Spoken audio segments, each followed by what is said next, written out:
ချမ်းသာခြင်းရင်စိတ်ကိုပြင်းစိတ်ဟာလောကကြီးမှာအရေးအကြီးဆုံးနဲ့အဓိကအကျဆုံးသောအရာလို့ဘေးသက်ပေါင်းသူတော်ကောင်းတို့ထိုက်တလောက်သဘောပေါက်ကြပြီးဖြစ်မှာပါစိတ်ဒေနနိယတိလောကောလောကကြီးကိုစိတ်ကခေါင်းဆောင်နေလောကကြီးဟာစိတ်ကြိုးကင်တယ်လို့စိတ်ချယ်လေတယ်လို့ဖြစ်နေကြတယ်လို့ဒါကိုလည်းပဲကြားဘူးကြတယ်မဟုတ်လားကြားဘူးကြတယ်နော်ဘယ်လိုကြိုးကင်ချယ်လဲနေတာလဲဆိုတော့ကောင်းတဲ့စိတ်တွေကလောကကြီးကိုကောင်းအောင်ဖန်တီးနေတာမကောင်းတဲ့စိတ်တွေကလောကကြီးကိုမကောင်းအောင်ဖန်တီးနေတာဆိုးတာတွေကောင်းတာတွေအကုန်လုံးဟာအဓိကစိတ်ပေါ်မှာမူတည်နေတာဟုတ်ရဲ့လားစိတ်ယုံမာတွေကလောကကြီးကိုအကြီးတန်းအောင်အယုတ်ဆိုးအောင်ဖန်တီးနေကြတာလောကကြီးမှာဆိုးတာတွေအကုန်လုံးဆင်းရဲတာတွေအကုန်လုံးတို့သည်မကောင်းတဲ့စိတ်တွေကောင်းဆောင်ပြီးတော့အဲ့ဒီမကောင်းတဲ့စိတ်တွေရဲ့အလျော်အားလျော်စွာပြုလုပ်ထားကြတဲ့ကာယကံဝစီကံတွေကြောင့်ဖြစ်ကြတယ်လောကကြီးမှာဆိုးနေတာတွေဒုက္ခရောက်နေတာတွေဆင်းရဲနေတာတွေယုံမာမှုတွေရက်စက်မှုတွေအဲ့ဒီလိုမကောင်းတာတွေအကုန်လုံးဟာဆိုးတဲ့စိတ်ရဲ့အလိုကျပြုထားကြလို့ပြောထားကြလို့မကောင်းတာတွေအကုန်လုံးဖြစ်နေတာတခါကြီးမိုင်များဉာဏ်ရှိပါတယ်ချက်ထွင်ပြီးတော့စဉ်းစားကြည့်နော်လောကကြီးမှာကောင်းတာတွေအကုန်လုံးချမ်းသာတာတွေအကုန်လုံးအစဉ်ပြေတာတွေအကုန်လုံးအဲ့ဒါတွေဟာကောင်းတဲ့စိတ်ရဲ့စီစားမှုအလျက်ပြုထားကြလို့ပြောထားကြလို့ကောင်းတာတွေဖြစ်နေတာဟုတ်လားအဲ့ဒီတော့ဆိုးအောင်ဘယ်သူပြုနေတာလဲလို့မေးရင်ဆိုးတဲ့စိတ်တွေကပြုတာကောင်းအောင်ဘယ်သူပြုတာလဲလို့မေးရင်ကောင်းတဲ့စိတ်တွေကပြုတာဟုတ်ရဲ့လားဒါကြောင့်ဦးဇင်းတို့ဒေသနာတော်တွေမှာဆိုးတဲ့စိတ်ကောင်းတဲ့စိတ်တွေဟာလောကကြီးကိုခြေလှယ်နိုင်စွမ်းအားကြီးတယ်ဆိုတာနဲ့ပတ်သက်ပြီးတော့မြတ်စွာဘုရားဟောထားတယ်မနောပုပ္ပင်ကမဓမ္မမနောတိထာမနောမေယမနတ္တာစေပတံနေနာဘာတတိဝါကရောတိဝါတတောနံဒုက္ခမနွေတိစက္ကံဝဝဟာတောပရံစိတ်ဟာအရာရာကောင်းဆောင်မကောင်းတဲ့စိတ်တွေနဲ့ပြုကြမယ်ပြောကြမယ်ဆိုလို့ရှိရင်ဒုက္ခတွေဟာတတိတဒန်းကြီးနောက်ကနေပြီးတော့လိုက်လာမှာပဲတဲ့နွားခြေရာရဲ့နောက်ကိုလှဲပင်းရာကြီးအစင်လိုက်တယ်လို့မကောင်းတဲ့စိတ်တွေနဲ့ပြုကြမယ်ပြောကြမယ်ဆိုရင်ဒုက္ခတွေဟာနောက်ကနေပြီးတော့မဆုံးနိုင်အောင်မရေမတွက်နိုင်အောင်လိုက်လာမှာပဲတဲ့ဒါကြောင့်ဒုက္ခတွေအားလုံးဟာမကောင်းတဲ့စိတ်တွေကိုအခြေခံပြီးတော့ပြုထားကြပြောထားကြလို့ဒုက္ခတွေဖြစ်ကြတာမဟုတ်လားဗျနော်အေးဘာကြောင့်ဦးဇင်းတို့ကဒါကိုပြောနေရတာတုံးဆိုတော့စိတ်ကိုပြင်းကျင်စိတ်ပေါက်မကောင်းတဲ့စိတ်တွေဟာဘလို့ဆိုးတဲ့အကျိုးတွေကိုဖြစ်စေပါတယ်လို့ပထမဦးစွာနားလည်ဖို့မလိုဘူးလားဒါမှမကောင်းတဲ့စိတ်ကနေကောင်းတဲ့စိတ်ဖြစ်အောင်ပြင်သင့်တကူလို့ပို့ပြီးတော့နားလေသဘောပေါက်လာမှာဟုတ်လားဦးဇင်းတို့ကရည်ရွယ်ချက်လေးနဲ့တရားကိုဟောပါတယ်ဗျာအခုဦးဇင်းဒီနေ့လေခွင်းမှာဘာတွေပြောဖို့ရည်ရွယ်ထားတယ်ဆိုတော့မကောင်းတဲ့စိတ်တွေဟာအင်မတန်ကြောက်စရာကောင်းတယ်ဆိုတာကိုပြောဖို့ဦးဇင်းရည်ရွယ်ထားတယ်ကောင်းတဲ့စိတ်တွေဟာအင်မတန်အားကိုးစရာကောင်းတယ်အင်မတန်မျက်နှိုးစရာကောင်းတယ်ဆိုတာလေးကိုပြောဖို့ရည်ရွယ်ထားတယ်အဲ့ဒီအချက်နှစ်ချက်ကိုပြောပြီးတော့ကောင်းတဲ့စိတ်ဖြစ်ဖို့မကောင်းတဲ့စိတ်တွေမဖြစ်ဖို့မိမိရဲ့စိတ်ကိုပြင်ဆင်ဖို့လိုအပ်ပါတယ်ဆိုတာလေးကိုပို့ပြီးတော့သဘောပေါက်စေခြင်းတယ်ဏီကုံးချုပ်အနေနဲ့အဲ့ဒီလိုသဘောပေါက်ပြီးတဲ့နောက်စိတ်ကိုပြင်ဆင်ဖို့လိုအပ်လာပြီဆိုတာကိုသဘောပေါက်လာပြီးတဲ့နောက်အဲ့ဒီစိတ်ကိုဘလို့ပြင်ဆင်ကြမလဲဆိုတာလေးကိုဏီကုံးချုပ်အနေနဲ့ပြောကြည့်တယ်အချက်၃ချက်ပြောသွားမှာနော်မကောင်းတဲ့စိတ်ဟာလောကမှာကြောက်စရာအကောင်းဆုံးအယုတ်ဆိုးဆုံးအကြီးအတန်းဆုံးမကောင်းတဲ့စိတ်သီးသာလင်လောကမှာတကယ်အဆိုးဝါးဆုံးဆိုတာကိုပြောခြင်းတယ်ကောင်းတဲ့စိတ်သီးသာလင်အရာရာကိုကောင်းစေတယ်လို့ကောင်းတဲ့စိတ်ရဲ့အစွမ်းကိုဒုတိယပြောခြင်းတယ်ဟုတ်လားအဲ့ဒီလိုပြောလိုက်တော့ပိဋကတ်တို့ဦးဇင်းတို့ရဲ့စိတ်ထဲမှာ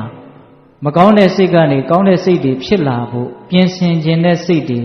ပို့ပြီးတော့သဘောပေါက်မလာပြီဘူးလားပေါက်လာမယ်အဲ့ဒီအချိန်မှာ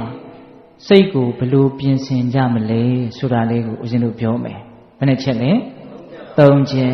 ဟုတ်လားဒါကြောင့်မြတ်စွာဘုရားကမကောင်းတဲ့စိတ်တွေဟာအ အင်မတန်ဆိုးပါတယ်ဆိုတာနဲ့ပတ်သက်ပြီးတော့ဒေသနာတော်လေးတစ်ရက်ရှိတယ်ဥပမာလေးနဲ့ပြောတယ်ဗျာဒီသောဒေတံယံတံကိရာဝီရိဝါပနဝီရိနံမိစ္ဆာပဏိဟိတံစိတ်တံပါပိယောနံတတောကရိဒီသောခိုးသူတယောက်သည်ဒီတံခိုးသူတယောက်ကိုဝီရိနံယံသူတယောက်သည်ဝီရိနံယံသူတယောက်ကိုယံတံကိရာအကျဉ်ကျုမဲ့သောမှုကိုပြုလေရ၏တတောထိုကဲ့သို့ယံသူတယောက်ကယံသူတယောက်ကိုအကျိုးမဲ့တွေပြုတာတွေထက်မိစ္ဆာပဏိဟိတံစိတ်တံမာယွင်စွာဆောက်တည်သောစိတ်သည်ဝါမကောင်းသောစိတ်တို့သည်ပါပိယောဆင်းရဲအောင်ယုံညံ့အောင်ကရိကရိယပြုနိုင်ပေ၏ဒီဒေသနာတော်လေးအင်မတန်စိတ်ဝင်စားစရာကောင်းတယ်မုံတီးနေတဲ့အချင်းချင်းမုံတီးနေတဲ့ရန်သူတွေတွေ့ကြပြီဆိုလို့ရှိရင်မုံလဲမုံနေတဲ့ရန်သူလဲဖြစ်နေတယ်ဆိုတော့ညှာတာတဲ့သဘောထောက်ထားတဲ့သဘောမရှိဘဲနဲ့တယောက်ကိုတယောက်အကျိုးမဲ့တွေဆင်းရဲဒုက္ခတွေစိတ်ရှိလက်ရှိပေးပြီးတော့တယောက်ကိုတယောက်ဒုက္ခပေးကြမှာပဲဘာဖြစ်လို့တုံးဆိုတော့ရန်သူတွေမုန်းတဲ့လူတွေဖြစ်နေလို့ပေါ့ဟုတ်လားအဲ့ဒီလိုရန်သူတယောက်ကရန်သူတယောက်ကိုဒုက္ခပေးတာထက်မကောင်းတဲ့စိတ်တွေကမကောင်းတဲ့စိတ်ပိုင်ရှင်ကိုပို့ပြီးတော့ဒုက္ခပေးနိုင်ပါတယ်တဲ့ဒါလေးပြောထားဟုတ်လားရန်သူအချင်းချင်းနှိမ့်ဆက်ကြတာတွေထက်မကောင်းတဲ့စိတ်ကြီးကမိမိကိုပို့ပြီးတော့နှိမ့်ဆက်နိုင်တယ်မကောင်းတဲ့စိတ်ကြီးကလောကကိုပို့ပြီးတော့နှိမ့်ဆက်နိုင်တယ်သဘောပေါက်တယ်နော်အဲ့ဒီတော့မြတ်စွာဘုရားကဒီဒေသနာတော်လေးကိုဟောထားတော့ပိဋကတ်တို့ကဉာဏ်ရှိပါတယ်မိမိဘဝမှာတွေ့ကြုံခဲ့ရတဲ့ဒုက္ခတွေတပါးသောသူတွေရဲ့ဘဝမှာတွေ့ကြုံနေကြရတဲ့ဒုက္ခတွေဘာကြောင့်ဖြစ်တယ်လဲလို့စစ်စစ်ပေါက်ပေါက်အရင်ကြကြဝေဖန်ကြည့်မယ်ဆိုရင်အဲ့ဒီမကောင်းတဲ့စိတ်တွေကြောင့်ဖြစ်ကြတာပဲဗျဟုတ်ရဲ့လားအေးဒါကြောင့်မကောင်းတဲ့စိတ်တွေရန်သူတွေထက်ပုံမူ၍ကြောက်เสียကောင်းတဲ့ရန်သူဟုတ်ရဲ့လားရန်သူချင်းချင်းနှိမ့်ဆက်တာတဲ့ဒုက္ခပေးတာတဲ့မကောင်းတဲ့စိတ်ကပို့ပြီးတော့ဒုက္ခပေးနိုင်ပါတယ်တဲ့အဲ့ဒါကိုမြတ်စွာဘုရားကဘလောက်ထိဥပမာနဲ့ပြောထားလဲဆိုလို့ရှိရင်နောက်ထပ်ထင်ရှားတဲ့ဥပမာလေးတစ်ခုထပ်ပြောမယ်မြတ်စွာဘုရားလက်ထက်ကကောသလမင်းကြီးမြတ်စွာဘုရားရဲ့ထံတော်ဘာကိုရောက်သွားပြီးတော့မြတ်စွာဘုရားကိုလျှောက်တယ်အရှင်ဘုရားတဲ့ဒီလူသားတွေဒီတတ္တဝါတွေချမ်းချမ်းသာသာလည်းနေခြင်းကြတယ်ဘေးကင်းရန်ကင်းလည်းနေခြင်းကြတယ်ဒါပေမဲ့တတ္တဝါတွေမချမ်းသာအောင်စိတ်တွေဆင်းရဲအောင်ပူလောင်အောင်အကျိုးမဲ့အောင်ဘယ်လိုစိတ်ဓာတ်တွေကပြုနေတာတော့လို့မြတ်စွာဘုရားကိုမေးတော့အဲ့ဒီမှာမြတ်စွာဘုရားကတကားကြီးအလိုဆန္ဒတွေမကျေနပ်မှုတွေတွေးဝေမိုင်မဲမှုတွေဒီမကောင်းတဲ့စိတ်တွေဟာတတ္တဝါတွေကိုဆင်းရဲအောင်ပင်ပန်းအောင်အကျိုးမဲ့အောင်ပြုနေတာပဲဆိုပြီးတော့ဏိဂုံးကျုပ်လေးမှာဂါထာလေးတစ်ပုဒ်မြတ်စွာဘုရားကောသလမင်းကြီးကိုဟောထားတာရှိ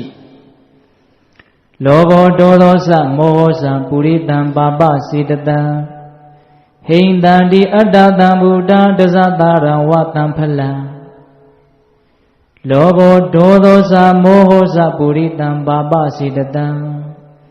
လူချင်းမှုတွေမကျေနပ်မှုတွေတွေ့ဝေမိုင်မဲမှုတွေဆိုတဲ့မကောင်းတဲ့စိတ်ဓာတ်တို့သည်အဲ့ဒီမကောင်းတဲ့စိတ်တွေဖြစ်လာပြီဆိုရင်အဲ့ဒီမကောင်းတဲ့စိတ်ကိုအဖြစ်ခံတဲ့ပုဂ္ဂိုလ်ဟာဘာနဲ့အလားတရံတူတယ်လဲဆိုတော့ဟိန္တံတိအတ္တတံဗုဒ္ဓတဇတာရံဝတံဖလံတံဖလံမိမိရဲ့အတိတိတဇတာရံအခွန်လျင်အနှစ်ရှိသောကျူပင်ဝါပင်ကိုဟိန္တံတိဣဝဖြည့်စီတပ်ဖြတ်တဲ့ကဲ့သို့အတ္တတံဗုဒ္ဓမိမိရဲ့အတွင်းတဏ္ဍာမှာဖြစ်ပေါ်၍နေကြကုန်သောလောဘဒေါသမောဟဆိုတဲ့သဘောတရားတို့သည်ပုရိသံပါပစေတတံထိုကဲ့သို့သောယုတ်မာသောစိတ်ရှိတဲ့ပုဂ္ဂိုလ်တွေကိုဟိန္တံတိဖြည့်စီတပ်ဖြတ်တတ်ကုန်၏မကောင်းတဲ့စိတ်တွေကိုယ်တဏ္ဍာမှာဖြစ်လာရင်ဘာနဲ့တူတယ်လဲဆိုတော့ဝါသည်သီးပြီဆိုတော့အဲ့ဒီဝါသည်လည်းသီးပြီးရောဝါပင်ဟာတည်တော့တာပဲဟုတ်ရဲ့လားကျူသည်သီးပြီးပြီဆိုရင်အဲ့ဒီကျူပင်ဟာတည်တော့တာပဲအဲ့ဒီဝါသည်ကျူသည်ဟာသူ့ရဲ့မိခင်အပင်ဖြစ်တဲ့ဝါပင်ကျူပင်ကိုအသေးတတ်တယ်လို့မျိုးမကောင်းတဲ့စိတ်တွေမိမိတို့ရဲ့တတိပညာလစ်ဟင်းမှုကြောင့် ဖြစ်ပေါ်သွားတာနဲ့တပြိုင်နက်တည်းအဲ့ဒီပုဂ္ဂိုလ်ရဲ့ဘဝကိုဆင်းရဲအောင်ဒုက္ခရောက်အောင်တပ်ဖြတ်သောနည်းနဲ့တပ်ဖြတ်တတ်တယ်တဲ့ဒါကြောင့်မကောင်းတဲ့စိတ်တွေဖြစ်ရတာဟာဒီဒေသနာတော်အလိုရသေသည်သီးတာဒကမာကြီးတွေမကောင်းတဲ့စိတ်ဖြစ်ရတာဟာဘာဖြစ်တယ်သေသည်သီးတာဗျဒီနေရာမှာသေတယ်ဆိုတာကလည်းပဲအမျိုးမျိုးရှိပါဘုံကနေလဲပြီးတော့မလှုပ်နိုင်မရှားနိုင်အသက်ရှူရက်သွားမှသေတာလို့ခေါ်တာမဟုတ်ဘူးလေအဲ့ဒီသေခြင်းကတော့လူတိုင်းနားနေတာဗောဗျဟုတ်လားနောက်ထပ်သေတယ်ဆိုတာအမျိုးမျိုးရှိတယ်ဒီအသက်ဇီဝိတယုံနာခန္ဓာအစဉ်ပြက်ပြီးတော့ဘဝပြောင်းသွားတယ်နောက်ဘဝတစ်ခုဖြစ်သွားတယ်ဒါလည်းသေတာပါပဲသို့တော့သေခြင်းကအမျိုးမျိုးရှိတယ်သူတော်ကောင်းသက်သေတယ်ဆိုတာလည်းရှိသေးတယ်တဲ့ဟုတ်လားဘာသက်သေတယ်သူတော်ကောင်းသက်သေသွားတာတဲ့သူတော်ကောင်းသက်ကဘာလဲဆိုတော့ဟိရိဥတ္တပတရားဟာသူတော်ကောင်းရဲ့အသက်တည်းနော်မကောင်းတာလုပ်ရမှာပြောရမှာကိုရှက်တဲ့သဘောမကောင်းတာတွေလုပ်ရမှာပြောရမှာဟာကြောက်เสียကောင်းတယ်ဆင်းရဲတဲ့အကျိုးတွေပြီးမှာပဲလို့နားလည်ပြီးတော့ကြောက်တဲ့သဘောဟုတ်လားမကောင်းတာဒီသာနဲ့ရှက်เสียမကောင်းတာဒီသာနဲ့လောကမှာကြောက်เสียလို့နားလည်ပြီးတော့အဲ့ဒီရှက်ချင်းကြောက်ချင်းဒီသူတော်ကောင်းတို့ရဲ့အသက်အဲ့ဒီအရှက်အကြောင်းမရှိတော့တာတဲ့တပြိုင်တည်းသူတော်ကောင်းအသက်သေသွားပြီဟုတ်ရဲ့လားဒါကြောင့်လောဘဒေါသမောဟဖြစ်လာလို့ရှိရင်အဲ့ဒီသူတော်ကောင်းသက်ကသေတာပဲဟုတ်ရဲ့လားလူချင်းမှုအားကြီးတော့ပေးတတ်ရင်ရှက်သေးလားမရှက်တော့ဘူးရရင်ပြီးတော့လုံးမှာပဲလေလူချင်းမှုတွေအားကြီးလာပြီဆိုတော့အော်ဒီအမှုကြီးကဒုစရိုက်မှုကြီးပဲမကောင်းတဲ့အမှုကြီးပဲငါ့ကိုတစ်ချိန်ချိန်ကြရင်နှိမ့်ဆက်မှာလို့ကြောက်တဲ့သဘောပေါ်ရှိသေးလားမရှိတော့ဘူးလောဘကြီးလာရင်သူတော်ကောင်းသက်လို့ဆိုရတယ်ဟိရိဥတ္တပအရှက်အကြောက်တရားတွေပျောက်သွားတယ်မရှိတော့အဲ့ဒါလိုပဲဒေါသကြီးလာရင်လည်းပဲငါလှုပ်ချင်ရလို့ရရင်ပြီးတာပဲဆိုပြီးတော့ရှက်တဲ့သဘောကြောက်တဲ့သဘောမရှိတော့အဲ့ဒါလိုပဲတူဝေမိုင်မဲမှုတွေအကောင်းနဲ့အဆိုးအကြောင်းနဲ့အကျိုးဘာမှခွဲခြမ်းပြီးတော့နားမလည်ဘူးဆိုလို့ရှိရင်လည်းပဲသူတော်ကောင်းသက်ဟာသေဆုံးသွားတယ်ဟုတ်လားဒါကြောင့်မကောင်းတာတွေဖြစ်ရတာဒီမကောင်းတဲ့စိတ်တွေဖြစ်ရတာဒီဒီဒေသနာတော်အလိုရသေသည်သီးတာနော်စောစောကဒေသနာတော်အလိုရကတော့အင်မတန်မုန်းတီးတဲ့ရန်သူတယောက်ကနှိပ်စက်တာတဲ့မကောင်းတဲ့စိတ်တွေကမိမိတို့ကိုဒီဘဝရောနောက်ဘဝရောဆင်းရဲဒုက္ခတွေအမျိုးမျိုးတွေ့အောင်နှိပ်စက်နိုင်စွမ်းရှိတယ်လို့မြတ်စွာဘုရားကတော့မကောင်းတဲ့စိတ်တွေကိုကြောက်စရာတွေပဲလို့နားလည်ပြီးတော့ကြောက်တဲ့စိတ်တွေဖြစ်စေဖို့ဥပမာတွေအမျိုးမျိုးဆောင်ပြီးတော့မပြောဘူးလားပြောတယ်ဦးဇင်းတို့နှစ်ချက်ပြောလိုက်တယ်နော်မကောင်းတဲ့စိတ်တွေမုန်းတီးနေတဲ့ရန်သူချင်းချင်းနှိပ်စက်တာတွေပူပြီးတော့နှိပ်စက်နိုင်စွမ်းရှိတယ်မကောင်းတဲ့စိတ်တွေဖြစ်ပေါ်ခွင့်ပြုလိုက်မယ်ဆိုလို့ရှိရင်ဝါသည်ကျူသည်များသည်ဝါပင်ကျူပင်ကိုအသေးတတ်တယ်လို့မျိုးမကောင်းသောစိတ်ပိုင်ရှင်ကိုအသေးတတ်နိုင်စွမ်းရှိတယ်လို့ပိဿတုကဉာဏ်ရှိပါတယ်ကိုချက်ထွင်ပြီးတော့စဉ်းစားကြည့်ပါမကောင်းတဲ့စိတ်တွေတကယ်ကြီးထွားလာရင်ပဂရိသက်တောင်သေသွားနိုင်တယ်ဗျနော်ဒီအသက်တောင်သေသွားနိုင်တယ်မကောင်းတဲ့စိတ်တွေပြင်းထန်ပြီးတော့လောဘဒေါသကြီးလွန်းပြီးတော့ရုပ်တရက်သေသွားတဲ့မသားတွေအများကြီးရှိတယ်မဟုတ်လားရှိတာပေါ့ဗျနော်ဒါကြောင့်မကောင်းသောစိတ်တွေဖြစ်ရတာဒီတကယ်ကိုမကောင်းဘူးလို့နားလည်ပြီးတော့အဲ့ဒီမကောင်းသောစိတ်ကနေကောင်းသောစိတ်ကိုရောက်အောင်ပြင်ဖို့မလိုဘူးလားလိုတယ်ဒါမကောင်းသောစိတ်ရဲ့ကြောင့်ပဲဖွယ်ရာကိုဒေသနာတော်တွေကအမြတ်ကလေးလောက်ဦးဇင်းတို့ပြောပြတယ်နောက်ဦးဇင်းတို့ဒုတိယပြောဖို့ရည်ရွယ်ထားတာကကောင်းသောစိတ်ရဲ့ကောင်းနိုင်စွမ်းဟုတ်ရဲ့လားကောင်းသောစိတ်ရဲ့ပါလေကောင်းနိုင်စွမ်းမနတ္တာစီပတန်နေနာဘာတတိဝံကရောတိဝံတတောနဒုက္ခမနွေတိသာယာဝအနုပါယိနိပတန်နေနာကြည်လင်သောမနတ္တာစိတ်ဖြင့်စေပါတတိဝံအကယ်၍ပြောမူလီပြောညာအံစေကရောတိဝံအကယ်၍ပြုမူလီပြုညာအံကောင်းတဲ့စိတ်ကလေးတွေနဲ့ပြုကြမယ်ပြောကြမယ်စိတ်ကောင်းနှလုံးကောင်းလေးတွေမွေးကြမယ်တန်ရှင်းတဲ့ရိုးသားတဲ့ဖြောင့်မတ်တဲ့စိတ်ကလေးတွေနဲ့လှုပ်ကြကင်ကြမယ်ဆိုလို့ရှိအဲ့ဒီပုဂ္ဂိုလ်ရဲ့နောက်ကိုချမ်းသာဒုက္ခတတိတန်းကြီးလိုက်နေမှာပါ ကောင်းတဲ့စိတ်ကလေးတွေခေါင်းဆောင်ပြီးတော့ကောင်းတဲ့စိတ်ကလေးတွေအရင်ခံပြီးတော့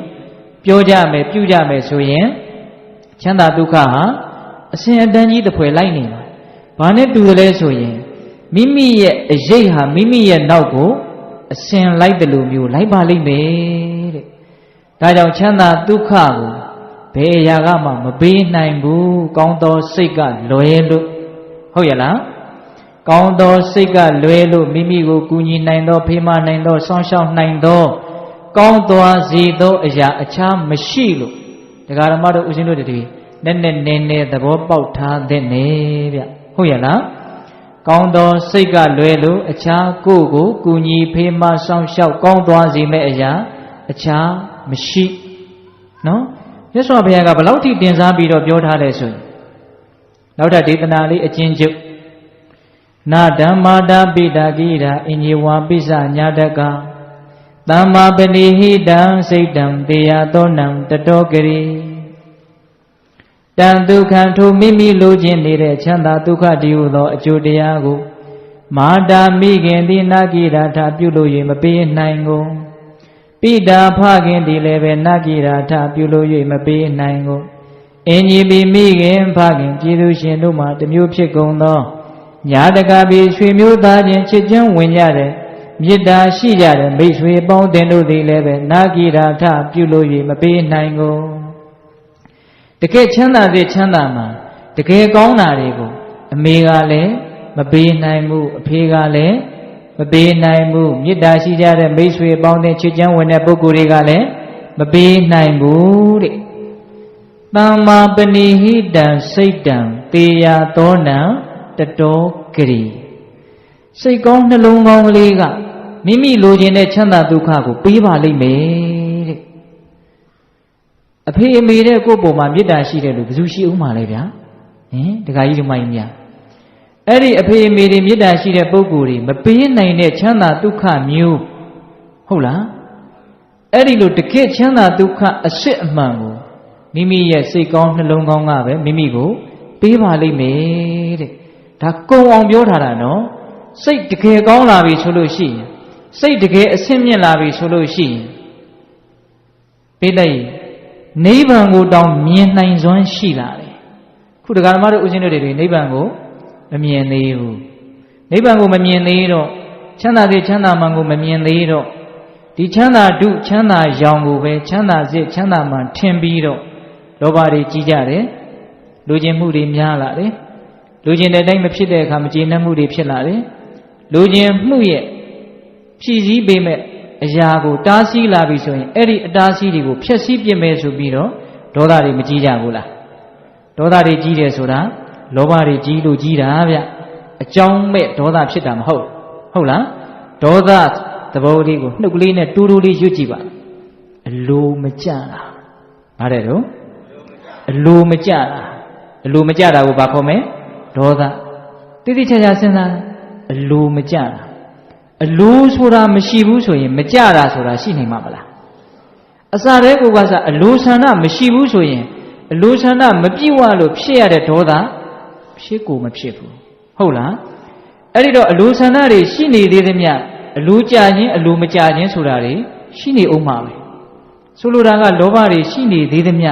ဒေါသတွေကြီးနေရအောင်မှာပဲဒေါသတွေကြီးနေရအောင်ကြီးနေရသေးသမျှဒုက္ခတွေရောင်းနေရအောင်မှာပဲစိတ်ဟာမပင်မပန်းမသက်မတန်ဖြစ်နေအောင်မှာပဲဒါကြောင့်ဦးဇင်းတို့ကျမ်းဂန်နေတဲ့ကတော့ဒေါသဟာအနာယောဂနဲ့တူတယ်တဲ့မနေ့ကဦးဇင်းတော်တော်ပြင်းပြင်းထန်ထန်ကျမ်းမာရေးဖောက်ပြန်တယ်တကိုယ်လုံးကြည့်လိုက်တယ်ဘယ်နာလေးမှကောင်းတာမတွေ့ရဘူးဘယ်နာလေးမှသက်သာတဲ့သဘောမရှိဘူးအနာယောဂနော်ဒကာကြီးမိုက်မြဒေါသကိုအနာယောဂနဲ့မြတ်စွာဘုရားဥပမာပေးတယ်အမှတ်ရမိတယ်သိကောင်းတဲ့ဥပမာပဲဒေါသဖြစ်နေတဲ့အခါမကြည်မနှက်ဖြစ်နေတဲ့အခါဘဝမှာဘာတွေပဲရှိဘာတွေပဲဖြစ်နေနေအဲ့ဒီအချိန်မှာတော့တခဲကိုဆင်းရဲတုံးဆင်းရဲကြီးဖြစ်နေတာပဲအလိုမကြတာဖြစ်နေတဲ့အချိန်မှာဘာတွေဖြစ်နေတယ်ဆင်းရဲတာတွေဖြစ်နေတာဗျာဟုတ်ရဲ့လားဒါကြောင့်ဒကာဓမ္မတို့ဦးဇင်းတို့တွေကနိဗ္ဗာန်ကိုမမြင်သေးတော့ဒီချမ်းသာတို့ချမ်းသာရောင်ကြီးကိုပဲချမ်းသာသေးချမ်းသာမှထင်ပြီးတော့အကောင်းထင်ပြီးတော့နေတယ်အဲ့ဒီတော့လောဘတွေကြီးလာတယ်လောဘတွေကြီးလာတော့ဒေါသတွေကြီးလာတယ် စိတ်ရဲ့ဆင်းရဲမှုပူလောင်မှုတွေဖြစ်လာတယ်အမှန်မမြင်ဘူးဗျာအမှန်မမြင်တော့အကောင်းထင်တယ်အဲ့ဒါအဝိဇ္ဇာပေါ့နော်အကောင်းထင်လာတော့တခါတည်းဓာတိုက်လိုချင်မှုတန်းဖြစ်လာတယ်အဲ့ဒါလောဘဖြစ်လာတယ်လိုချင်တာတွေကရတာလည်းရှိတယ်မရတာလည်းရှိတယ်ဘယ်ဟာကများမယ်ထင်မရတာကများမယ်အလိုမကျတာတွေများတယ်လို့ဝန်ခံလိုက်တာပေါ့ဟုတ်ရဲ့လားအေးအဲ့ဒီတော့ဒေါသတွေဖြစ်လာတယ်မောဟလောဘဒေါသဆရာကြီးကတော့မောဟပဲဗျနော်တခါကြီးမိုက်များထားပါတော့အဲ့ဒါလို့စိတ်ဓာတ်တွေနှိမ့်ကျနေတဲ့အချိန်မှာနိဗ္ဗာန်ကိုမြင်နိုင်ဘူးစိတ်ဓာတ်တွေတကယ်မြင့်လာပြီအည်အသွေးရှိလာပြီအမှန်လေးမြင်မာများလာပြီစိတ်ဓာတ်တွေဖြူရှင်လာပြီတန်ရှင်းလာပြီဆိုရင်နောက်ဆုံးနိဗ္ဗာန်ကိုမြင်မယ်ခန္ဓာရဲ့အပြစ်ကိုမြင်မယ်ခန္ဓာဟာဆင်းရဲပဲဆိုတာတကယ်သိမယ်တကယ်သိလာတာနဲ့တပြိုင်နက်တည်းလူကျင်မှုဟာတကယ်နည်းလာမယ်လူကျင်မှုနည်းလာတာနဲ့တပြိုင်နက်တည်းအလိုမကျဘူးဆိုတာတွေဟာနည်းလာမယ်လူကျင်တာတွေများနေသေးတယ်မြတ်ကြိုးစားအထောက်မှုတွေများမယ်ကြိုးစားအထောက်မှုတွေများလာတာနဲ့တပြိုင်နက်တည်းအခက်အခဲတွေအကျက်အတဲတွေခလုတ်တွေဆူးညောင်းတွေဆိုတာတွေအများကြီးဖြစ်လာမယ်သဘောပေါက်တယ်နော်အေးဒါကြောင့်ကောင်းတဲ့စိတ်ကလေးကိုအခြေခံလိုက်ရတာဟာဘလောက်ကောင်းလဲဆိုတာလေးကိုပုံပေါ်အောင်ပြောနေတာဦးဇင်းကတော့အမြင်ဆုံးကိုတက်ပြီးတော့ပြောရနေတာနော်အခုစကားကစိတ်တကယ်ကောင်းလာပြီစိတ်တကယ်မြင့်မြတ်လာပြီဆိုလို့ရှိရင်တကယ်ဖြူစင်လာပြီဆိုလို့ရှိရင်ဘာကိုတောင်မြင်နိုင်လဲနိဗ္ဗာန်ကိုတောင်မြင်နိုင်တယ်အရိယာဆိုတာနိဗ္ဗာန်ကိုမြင်တဲ့ပုဂ္ဂိုလ်တွေကိုအရိယာလို့ခေါ်တာဟုတ်ဗျခင်ဗျားတို့ကျုပ်တို့ကနိဗ္ဗာန်ကိုတခါမှမမြင်ဘူးသေးတော့အာယုံမပြုတ်ဘူးသေးတော့ဘာလို့ခေါ်တယ်ပုထုဇဉ်လို့ခေါ်တာနိဗ္ဗာန်မမြင်သေးတော့နိဗ္ဗာန်မြင်လောက်အောင်စိတ်ကလည်းမဖြူစင်သေးတော့ပုထုဇဉ်နဲ့ဗျာပုထုဇဉ်ဆိုတာဘာပြောတာတော့မြင်နွမ်းတဲ့စိတ်တွေအများကြီးဒင်ပြည့်ကျက်ပြည့်ယာနှုံးပြီးဖြစ်နေတာကိုပုထုဇဉ်လို့ခေါ်တာအဲ့ဒါကိုများဂုံယူပြီးတော့ဒုက္ခပုထုဇဉ်ပဲဟဲ့ဖြစ်အောင်မှာပဲလို့တခါတလေလေပြောမိတာပေါ့ဟုတ်လားအေးအဲ့ဒီတော့စိတ်တကယ်ဖြူလာပြီဆိုတော့အရိယာဆိုတာကိုကစားဖြူစင်ခြင်းလို့အဓိပ္ပာယ်ရတာမဟုတ်လားအေးစိတ်တကယ်ဖြူလာပြီစိတ်တကယ်အဆင့်မြင့်လာပြီဆိုရင်နိဗ္ဗာန်ကိုမြင်ပြီးတော့လောကရဲ့အမှန်တရားတွေကိုမြင်ပြီးတော့စိတ်ဓာတ်တွေမြင့်ပြီးတော့ဆင်းရဲဒုက္ခတကယ်ငြိမ်းသွားကြတယ်ဒါကြောင့်စိတ်တွေဖြူစင်ရတာစိတ်တွေကောင်းရတာဟာလောကမှာအကောင်းဆုံးပဲလို့နားလည်ဖို့မလိုဘူးလားစိတ်တွေတကယ်ဆိုးရတာဟာစိတ်တွေတကယ်ရုပ်ရတာဟာလောကမှာတကယ်အဆိုးဆုံးပဲလို့မြင်ဖို့မလိုဘူးလားအေးအဲ့ဒီလိုဆိုလို့ရှိရင်ဆိုးတဲ့စိတ်ကနေကောင်းတဲ့စိတ်ဖြစ်အောင်မိမိကိုယ်ကိုကြိုးစားပြီးတော့မပြင်ဆင်သင့်ဘူးလားပြင်ဆင်သင့်တယ်ရုပ်ညံ့တဲ့စိတ်ကနေမြင့်မြတ်တဲ့စိတ်ဖြစ်အောင်မပြင်ဆင်သင့်ဘူးလား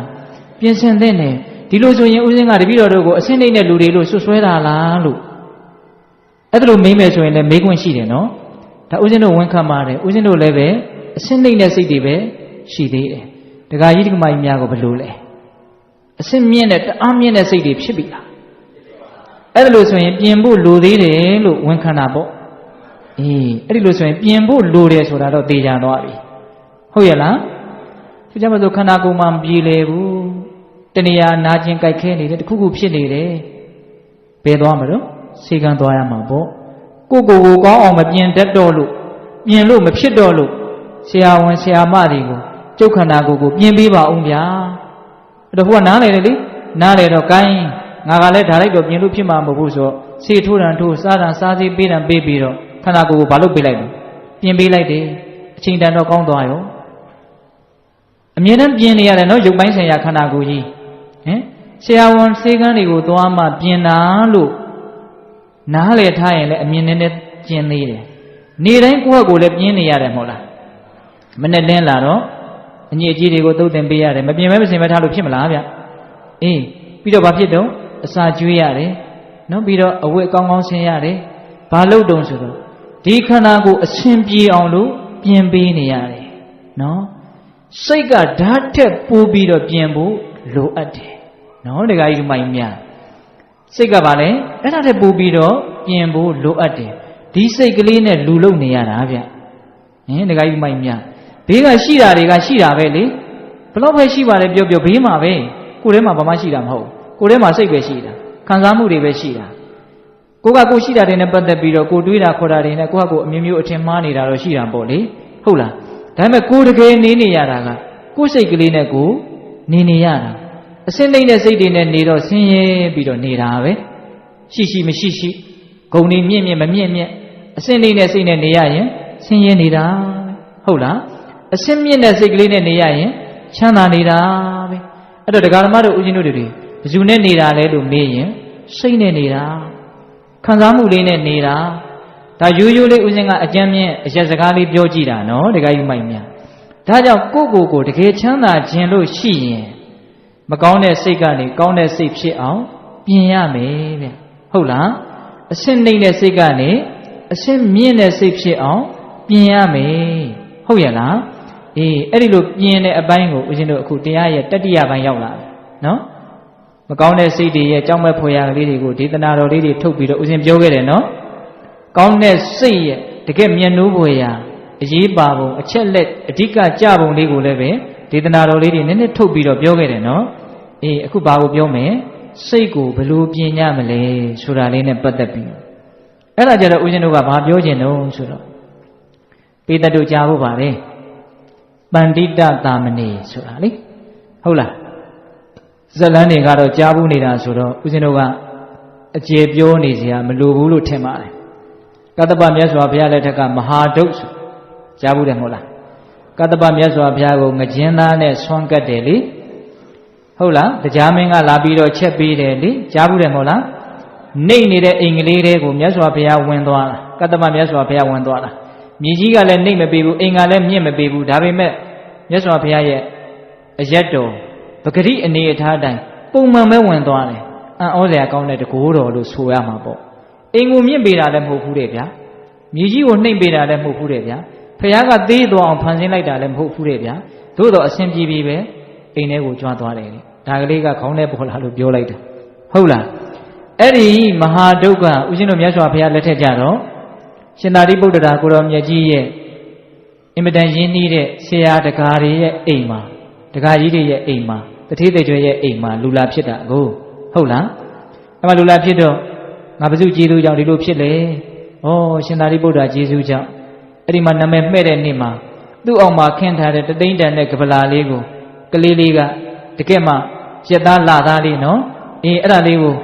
ကပလာလေးကိုလက်ညှိုးလေးနဲ့ရစ်ပြီးတော့ပေးခြင်းသူကဒါကိုလည်းသူမနိုင်ဘူးပြောလည်းမပြောတတ်ဘူးလေအဲ့ဒီမှာဒီလက်ကလေးကိုဖြေလိုက်ရင်ကလေးကဘာလို့တော့ငိုတယ်အဲ့ဒီမှာရှင်သာရိပုတ္တရာသိတယ်ဒီကလေးကသူ့ကိုဒီကပလာပေးခြင်းနေတယ်ဘာလို့နေရတော့ကျေးဇူးတင်လွန်းလို့ကျေးဇူးဆက်နေတာသူကဟုတ်လားရှင်သာရိပုတ္တရာကိုပေးခြင်းနေတယ်ကလေးကထားပါတော့အဲ့ဒီမှာဒီရှင်ပန္တိတာကနောက်9နှစ်သားအရွယ်ရောက်တဲ့အခါကျတော့ရှင်သာရိပုတ္တရာကိုတော်မြတ်ကြီးရဲ့တပည့်ဖြစ်တယ်ဆိုကြပါစို့ဟုတ်လားအဲ့ဒီမှာဆုံးခံကြွသွားတော့ပေတတုသိမဲ့အပိုင်းတွေကိုဦးဇင်းအကုန်ကြော်ခဲ့တယ်နော်ဟုတ်လားဆုံးခံကြွသွားတော့ကိုရင်လေးကနောက်ကလိုက်သွားတယ်နောက်ကလိုက်တော့ဦးဇင်းတို့တာဝတိမြို့ရဲ့ပြင်ဘက်မြို့ထဲကိုမဝင်ခင်ဆိုတော့လေတွေရှိတာပေါ့အဲ့ဒီလေတွေထဲမှာမြောင်လေးတွေသွေးပြီးတော့တောင်သူတွေကရေကိုကိုလိုရယူပြီးတော့စပားဆိုင်ပြိုးကြတာပေါ့လေအဲ့ဒီမှာကိုရင်ကမေးတယ်အရှင်ဘုရားဒီရေတွေမှာစိတ်ရှိလားဘုရားလို့မေးတယ်ဒါဟန်ဆောင်ပြီးတော့မေးတာမဟုတ်ကလေးအနေနဲ့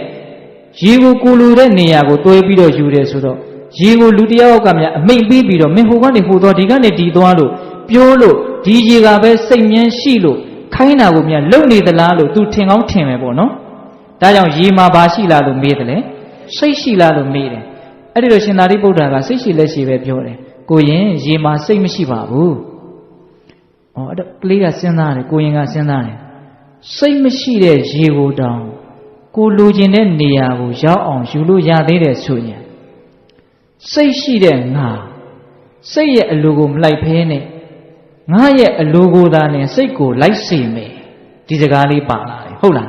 ဒါကြောင့်စိတ်ကိုငါလိုသလိုငါပြင်မယ်လို့ပထမတစ်ချက်သူအဲ့လိုစဉ်းစားတယ်တဲ့ဒါကတော့ပါရမီရှင်လည်းဖြစ်လို့ဒီလိုလဲစဉ်းစားတတ်တာနေမှာပေါ့ပါရမီကလည်းလိုပါတယ်နော်တခါကြီးမိုက်များခုတခါဓမ္မတို့ဦးဇင်းတို့လည်းကိုယ်တိုင်မစဉ်းစားတတ်ပေမဲ့လို့ပါရမီတွေပါလာလို့သူများစဉ်းစားပြီးသားကိုအရန်နဲ့ရတယ်အဲ့ဒါလည်းကံကောင်းခြင်းတစ်မျိုးပဲဟင်တခါကြီးမိုက်များခုဒါလေးဦးဇင်းကခေါင်းထဲပေါ်လာတယ်နော်ကိုယ်တိုင်စဉ်းစားကြရမလိုဘဲနဲ့ သူများစဉ်းစားထားတာကိုအရန်သိမရဘူးလားကိုယ်တိုင်ပံကာတီထွင်စရာမလိုပဲနဲ့ပံကာရဲ့အရာတာကိုအခုဘာဖြစ်နေတော့ခံစားနေရတယ်ကိုယ်တိုင်မီးလုံးတီထွင်စရာမလိုပဲနဲ့မီးရဲ့အယောင်အလင်းကိုခံစားနေရတယ်ဒါလည်းကံကောင်းတယ်လို့ပြောလို့မရဘူးလားအဲ့ဒါလည်းပါရမီပါတာပဲဟုတ်လားတခါကြီးမှမြအဲ့ဒါလည်းပါရမီပါတာပဲနော်အေးအခုကိုရင်ကဘာလို့စိတ်မရှိတဲ့ရေကိုတောင်ကိုလိုရာကိုယူလို့ရတယ်ဆိုရင်ငါရဲ့အလိုကိုစိတ်ကိုလိုက်စေမယ်စိတ်ရဲ့အလိုကိုငါမလိုက်ဘူးလို့အဲ့လိုစဉ်းစားတယ်အဲ့ဒါနဲ့ကိုရင်ကလေးနဲ့တဲ့အတွေးခေါ်တွေတွေးတာဆိုတော့မျက်နှာကလည်းတော်တော်တီသွားမှာပေါ့နော်အဲ့ဒါနဲ့မြို့ထဲရောက်တဲ့အခါကျတော့မြို့အစွန်အဖျား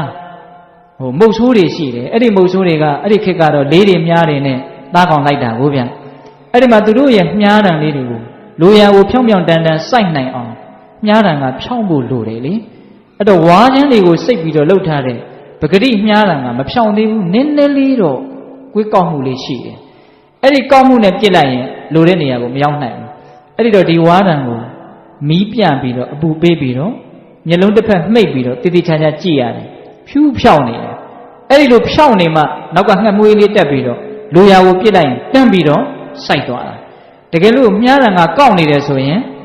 လိုရာကိုမရောက်နိုင်ဘူးဘလောက်ပဲလက်တဲ့ပါတယ်ပြောလိုရာကိုမရောက်နိုင်ဘူးအဲ့ဒီလိုမြားတံဖြောင်းနေတာကိုကိုရင်ကအထူးအဆန်းတထေးသားဆိုတော့လေဘယ်မြင်ဘူးပါမလဲဗျာဟုတ်လားအဲ့ဒါနဲ့အရှင်ဘုရားဟိုမြားတံလေးတွေကိုမီးအပူပေးပြီးတော့ဖြောင်းနေတယ်အဲ့ဒီဝါးတံလေးတွေကစိတ်ရှိလားလို့မေးတယ်တဲ့မေးပြန်ပြီတော့စိတ်ရှိလားတဲ့ကိုရင်ဝါးတံလေးတွေမှာစိတ်မရှိပါဘူးအဲ့တော့ကိုရင်ကစဉ်းစားပြန်တယ်စိတ်မရှိတဲ့ဝါးတံကိုတောင်အပူပေးပြီးတော့လိုသလိုလုပ်နိုင်တယ်ဆိုရင်စိတ်ရှိတဲ့ငါတန်တန်ကိုငါလိုသလိုလုပ်မယ်တဲ့တိတ်တဲ့သူ့ကိုယ်သူဘယ်လိုလုပ်မယ်လိုသလိုလုပ်မယ်တဲ့ဗျာကြီးကျယ်လိုက်တဲ့စကားနော်တခါကြီးမိုင်မြဟုတ်လားကိုကောင်းကောင်းပြင်မယ်လို့ပြောနေတာနော်ကိုပါလဲကောင်းကောင်းပြင်မယ်လို့ပြောနေတာအဲ့ဒါနဲ့ကိုရင်ကစိတ်ရဲ့အလိုကိုငါမလိုက်ဘူးငါရဲ့အလိုကိုစိတ်ကိုလိုက်စေမယ်ဒီအချက်ကသူ့ယုံမှာသူတော်ကောင်းကွဲပြားသွားစေတာပဲနော်သူတော်ကောင်းဆိုတာမိမိကစိတ်ရဲ့အလိုကိုမလိုက်ဖဲနဲ့စိတ်ကိုယ်သာလည်းမိမိရဲ့အလိုလိုက်အောင်လုပ်နိုင်သွားကြတဲ့ပုဂ္ဂိုလ်တွေကိုသူတော်ကောင်းလို့ခေါ်တာပဲအဲ့ဒီလိုမလုပ်နိုင်မင်းနဲ့မိမိရဲ့အလိုကိုစိတ်ကမလိုက်ဖဲနဲ့စိတ်ရဲ့အလိုကိုသာလည်းမိမိကအမြဲတမ်းလိုက်နေရတယ်ဆိုရင်တော့ဘာဖြစ်မလဲသူယုံမှာဖြစ်မယ်ဟုတ်လားတခါကြီးမိုင်းများအေးအဲ့ဒီမှာကိုရင်ကအဲ့ဒါဒုတိယချက်ဆက်စဉ်းစားရင်လည်းသွားပြန်ရောအဲ့ဒါနဲ့လေးသမားမြားသမားတွေရဲ့အိမ်ကလွန်တော့ဘယ်ရောက်တုံဆိုတော့လက်သမားဆရာတွေရဲ့အိမ်နဲ့ဖြတ်တော့လက်သမားဆရာတွေကတစ်သားတွေကိုစူတွေဆောက်တွေနဲ့ဓားတွေနဲ့ရွေးနေကြတယ်လူတို့ပုံဖြစ်လာအောင်ခုတ်ထစ်ရွေးနေကြတယ်အဲ့ဒါကိုမြင်တော့တစ်သားတွေကိုသူတို့ကြိုက်တဲ့ပုံပေါ်လာအောင်လုပ်နေတာကိုမြင်တော့ကိုရင်ကမေးပြန်တယ်အရှင်ဘုရားဒီတစ်သားတွေမှာစိတ်ရှိလားကိုရင်တစ်သားတွေမှာဘယ်စိတ်ရှိပါမလဲဒီတော့ကိုရင်ကဘာစဉ်းစားတော့ဆိုတော့စိတ်မရှိတဲ့တစ်သားကိုတောင်လိုရာလုပ်လို့ရတယ်ဆိုရင်ငါကိုငါဘောင်းမဲကြောင့်လိုရာလုပ်လို့မရရမှလေအဲ့ဒီမှာဘယ်နှချက်သူစဉ်းစားလိုက်တယ်လေ3ချက်စိတ်ကိုဘလို့ပြင်မလဲဆိုတဲ့အပိုင်းလေးကိုပြောနေတယ်နော်အေးအဲ့ဒီ3ချက်လဲစဉ်းစားပြီးတော့ကိုရင်ကတန်ဋိဌံကြသွားတယ်ဘလို့တန်ဋိဌံကြသွားတယ်ဆိုတော့အရှင်ဘုရားတဲ့တပည့်တော်အရှင်ဘုရားနဲ့ဆွမ်းကမလိုက်တော့ဘူးဒီတော့ကြောင်းပြန်တော့မယ်တဲ့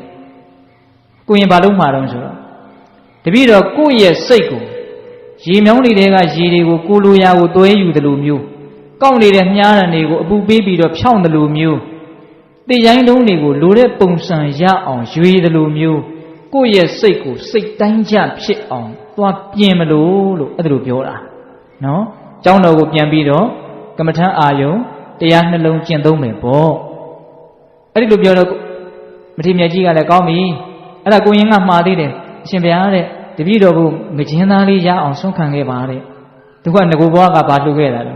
ငကျင်းသားလှူခဲ့တာကံတွေစိတ်တွေစေတနာတွေရဲ့အစွမ်းတွေကလည်းဆန်းကြည်တယ်ဗျအဲ့ဒီလိုငကျင်းသားလှူခဲ့တော့ရတာပဲငကျင်းသားက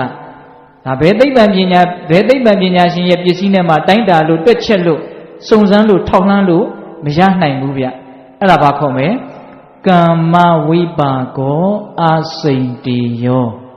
ကိုလှုပ်ထားတဲ့အလုပ်တွေရဲ့အစွမ်းတတ္တိဆိုတာ နားလေဖို့အတွက်ကြံစီဖို့ခက်ခဲတယ်ဟုတ်လားကြံစီခြင်းနယ်ပယ်ရဲ့ဟိုဘက်ကိုလွန်သွားတယ်လို့ပြောကြပါစို့ကံရဲ့အကြောင်းကိုတအားနားလေအောင်ကြံစီမယ်ဆိုရင်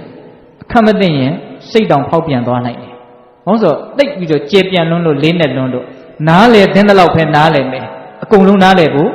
မဖြစ်နိုင်နော်ဘူဇံလောကံဤလေးတံမကြံအစွာယူဒလကြားဘူးတယ်မို့လားဘုဆိုတာမြတ်စွာဘုရားနဲ့ပတ်သက်ပြီးတော့ဘုရားရဲ့အစွမ်းတွေအင်မတန်ကြီးကျယ်တယ်ပါရမီတွေအကြီးအကျယ်အထွတ်ထိပ်ရအောင်ဖြည့်ခဲ့တာဆိုတော့အကျိုးတရားတွေကအင်မတန်ဆန်းကျယ်အင်မတန်ပြည့်စုံအင်မတန်လုံလောက်နေတော့ကိုယ့်ရဲ့တထွားတမိတ်ဉာဏ်လေးနဲ့ဖြစ်မှဖြစ်နိုင်မှာမလားလို့ဘုရားနဲ့ပတ်သက်ပြီးတော့စဉ်းစားမယ်ဆိုရင်နားမလဲတဲ့အချက်တွေအများကြီးရှိဇံစိတ်ဆွမ်းအားကြောင့်ရလာတဲ့ဇံတရားနော်အဲ့ဒီဇံတို့ရဲ့အကြောင်းကိုစဉ်းစားမယ်ဆိုရင်လေကိုမမှီတဲ့အတွက်ကြောင့်အကုန်လုံးနားလည်ဖို့မလွယ်ပါဘူးဘုဇံလောဆိုတာဗာလေလောကကြီးရဲ့အကြောင်းဘယ်ကနေစဖြစ်လာဘာတွေတုံးဘာတွေတုံးဟာဂျိုးတွေနက္ခတ်တွေတာယာတွေကျဲဘာတွေတုံးတတ္တဝါတွေကဘာတွေတုံးလောကကြီးဘလို့တုံးကဲစဉ်းစားတာဟင်ဒီကမာကြီးတွေညံနဲ့ငုံမိရလားမငုံမိဘူးအဲ့ဒါကိုကမသိဘဲနဲ့ပေးတီးပြီးတော့ထိုင်ပြီးတော့စဉ်းစားနေမယ်ဆိုရင်အဖြေရနိုင်မှာမလားမရနိုင်ဘူးမြတ်စွာဘုရားလက်ထက်ကတကားတယောက်ကအဲ့လိုပဲစဉ်းစားဘူးလေစဉ်းစားရင်းနဲ့သူဘာလုပ်တုံဆိုတော့သူအတွေးတွေလွန်တာပေါ့လေလွေရင်းနဲ့သာဝတိမြို့ရဲ့ပြင်ဘက်ကရေကန်တကန်သားမှာသူစိတ်ပြက်ပြက်နဲ့ထိုင်နေတဲ့ထိုင်တော့အဲ့ဒီနာမှာကြာရွက်ကလေးတွေကြာဘူးလေးတွေလည်းရှိတယ်အဲ့ဒါကိုသူစိုက်ကြည့်နေတော့စစ်သားတွေစစ်တပ်တွေရှေ့တုန်းကမင်းကြီးမင်းသားတွေဝတ်ထားတဲ့အဝတ်မျိုးနဲ့ပေါ့လေဟုတ်လားအင်္ဂါ၄ပါးရှိတဲ့စစ်တပ်ကြီးကအဲ့ဒီကြာဘူးကြာတယ်တွေရတဲ့ဝင်သွားတာတဲ့သူမျက်စိနဲ့မြင်လိုက်တယ်မြင်လိုက်တော့သူကစဉ်းစားတယ်မဖြစ်နိုင်တာကြီးနော်ငါယူမြဲယူသွားပြီလားမသိနော်ကြာဘူးကြာဆွဲတွေကိုဘာလို့အင်္ဂါ၄ပါးနဲ့ပြည့်စုံတဲ့စစ်တပ်ကြီးဝင်သွားတဲ့အဲ့ဒါနဲ့သူတော်တော်လန့်သွားတယ်ငါဘာတွေတွေးမိလို့ပါလို့ငါတကယ်လဲတကယ်မြင်လိုက်တာအဲ့ဒါနဲ့သူကလူတွေကိုပြောတယ်သူ့ရဲ့မိတ်ဆွေပေါင်းတင်းတွေကိုဟေးငါယူမြဲသွားပြီလားမသိဘူးကြာဘူးကြာဆွဲတွေကိုအင်္ဂါ၄ပါးနဲ့ပြည့်စုံတဲ့စစ်တပ်ကြီးဝင်သွားတာငါမြင်လိုက်တယ်အဲ့တော့ဘေးကလူတွေကလည်းဘယ်နာလဲတော့သေကြတယ်မင်းကြောင်သွားပြီပေါ့ဒီခေတ်စကားနဲ့ဆိုအဲ့ဒါကြောင်သွားတာမဟုတ်ဘူးအဲ့ဒါတကယ်ဝင်သွားတာလေအဲ့ဒါမြတ်စွာဘုရားဟောထားတာရှိတယ်အတူဓာတွေနဲ့တာဝရင်ဓာတွေနဲ့စစ်ဖြစ်ပြီးတော့နော်အဲ့ဒါအတူဓာနဲ့တွေကရှုံးပြီးတော့အဲ့ဒီကြာဘူးကြာတဲ့တွေကိုဝင်သွားတာကိုရောင်ဖြောက်ပြီးတော့ဝင်သွားတာဟိုကလူတွေမမြင်အောင်လို့အဲ့ဒီလိုဖြောက်ပြီးတော့ဝင်သွားတာအဲ့ဒါကိုသူမြင်လိုက်တာဆိုလိုတာကဥစဉ်ကဘာပြောချင်တာလဲလောကကြီးဆိုတာကျေပြတ်ပါတယ်နဲ့နဲပါတယ်ဟုတ်လားကိုသိနိုင်တာလေးတဲ့အစာပေါင်းများစွာမသိနိုင်တာတွေဟာအများကြီးရှိပါတယ်နော်ကိုသိပြီးတော့အထင်မကြီးကြဖို့ပေါ့အထင်သေးဖို့ပြောတာမဟုတ်ဘူးနော်ကိုပမာဏကိုနားလေဖို့ပြောတာစကားတွေအများကြီးဘေးတွေထွက်ကုန်ပြီဥစဉ်သိတယ်ဟုတ်လားဘုဇံလောကံဤလေးတံမကြံအစွာယူတယ်လားဒါလောကအကြောင်းပြောနေတာနော်နောက်ကံဆိုတာကခုနတုန်းကအရာပေါ့အခုပါလေကိုရင်လေးကဘာသာနဲ့စားကျင်တာလို့မှားလိုက်တာလေမကျင်းသားနဲ့စားကျင်တာရခဲ့တယ်မဟုတ်လားရခဲ့တယ်ထားပါတော့တူတူပြောကြပါစို့ကိုရင်ကအကြောင်းပြန်ပြီးတော့တရားအားထုတ်တယ်တိရွက်ကြွေတန်လေးငှက်အော်တန်လေးမှမကြားရအောင်တရားမင်းနဲ့နမကြီးလေးပါစောင့်ရှောက်ရတယ်လို့ဆိုတယ်ဘုံရှင်ကံရှင်ပြည့်တဲ့ဘာရှင်ဘုံရှင်ကံရှင်ဆိုတော့ဘုံတွေကံတွေကဘယ်နာလေးကမြန်သွားပြီးတော့တူးပြီးတော့ယူလာတာလေဘယ်သူတွေကမြန်တောင်းလာတာလေအဆိုင်ခဲကြီးလားဘာကြီးလဲညာကြီးလဲလို့အဲ့လိုမြန်စဉ်းစားနေသလားအဲ့လောက်တော့အစင်းနိုင်မယ်မထင်ပါဘူးဟဲ့တခါကြီးဒီမိုင်မြဘုံဆိုတာပုံညဆိုတဲ့တရားကနေဆင်းသက်လာဟုတ်လားပုံညဆိုတာဗာလေပုံညဆိုတာကုသိုလ်ကောင်းမှုကိုပြောတာကောင်းတဲ့စိတ်တွေနဲ့လှုပ်ထားတာကိုပုံညဘုံကံနော်တဲ့ပြောရရင်ကောင်းတဲ့စိတ်ကလေးတွေနဲ့ပြုသမျှပြောသမျှကြံသမျှတွေအဲ့ဒါဘုံကံပဲနော်ဘုံကံကြီးခြင်းလွယ်လွယ်လေးဟုတ်လားခုလောလောတဲ့စိတ်ကောင်းနှလုံးကောင်းမွေးလိုက်တောင်းလျှောက်ဘုံကံရှိလာတယ်လောလောတဲ့စိတ်ယုံမှမွေးလိုက်တာနဲ့ပြန်တဲ့ဘုံကံလုံးဝမရှိတော့တခါကြီးမိုက်မြအဲ့တော့သူတစ်ချိန်လုံးကပြုတ်ခဲ့တဲ့ဘုံကံအခုလာပြီးတော့အကျိုးပေးတာဟုတ်ရဲ့လားအဲ့ဒါနဲ့ကိုရင်ကအဲ့ဒါလောက်ဘုံကံလည်းကြီးတော့အကျိုးတရားတွေကလည်းရတာပေါ့လေ